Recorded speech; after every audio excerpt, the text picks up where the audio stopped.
অন্তর্বর্তীকালীন সরকারের সড়ক পরিবহন ও সেতু মন্ত্রণালয়ের উপদেষ্টা হিসেবে দায়িত্ব পাওয়ার পর রোববার প্রথম সড়ক পরিবহন ও মহাসড়ক বিভাগের কর্মকর্তাদের সঙ্গে মত বিনিময় করেন উপদেষ্টা মোহাম্মদ ফাউজুল কবির খান। এ সময় এই বিভাগের বিভিন্ন অনিয়ম ও অসঙ্গতির কথা তুলে ধরে এসব নিরসনে ব্যবস্থা নেওয়ার কথা বলেন তিনি। ব্যয় সংকোচন, কেনাকাটায় স্বচ্ছতা আনা, সড়কে শৃঙ্খলা ফেরানো সহ নানা প্রসঙ্গ উঠে আসে আলোচনায়।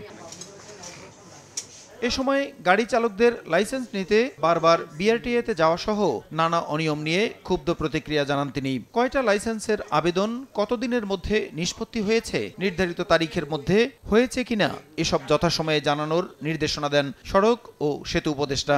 আমার ড্রাইভার একটা লাইসেন্স নিতে 7 বার ছুটি নেয়। 7 বার কেন ছুটি দিবে? কয়টা লাইসেন্সের অ্যাপ্লিকেশন পাইছেন এবং ডিসপোজাল কয়দিনের মধ্যে হচ্ছেন আমরা সেটা দেখব। আপনি ড্রাইভিং লাইসেন্স চাইলেই যে আপনি ড্রাইভিং লাইসেন্স দিবেন তা তো না। আপনি বলবেন যে না, আপনি you are not qualified. Vision fridge 100% copper কন্ডেন্সারে তৈরি ভিশন ফ্রিজ, তাই গুণে মানে অটুট থাকে বছরের পর বছর। পরিবহন খাতে চাঁদাবাজির সঙ্গে জড়িত থাকলে তাৎক্ষণিকভাবে ব্যবস্থা নেওয়ার কথা বলেন তিনি। চাঁদাবাজির কথা বলেন, এই চাঁদা তো এক জায়গায় কালেক্ট হয়, কিন্তু এটা যায় কোথায়? যদি সড়ক পরিবহনের কোনো দফতর কিংবা সড়ক পরিবহন সংক্রান্ত কোনো ব্যক্তি যদি এটার সঙ্গে জড়িত থাকে, আমাদের দেখুন আমরা তাৎক্ষণিক ব্যবস্থা নেব।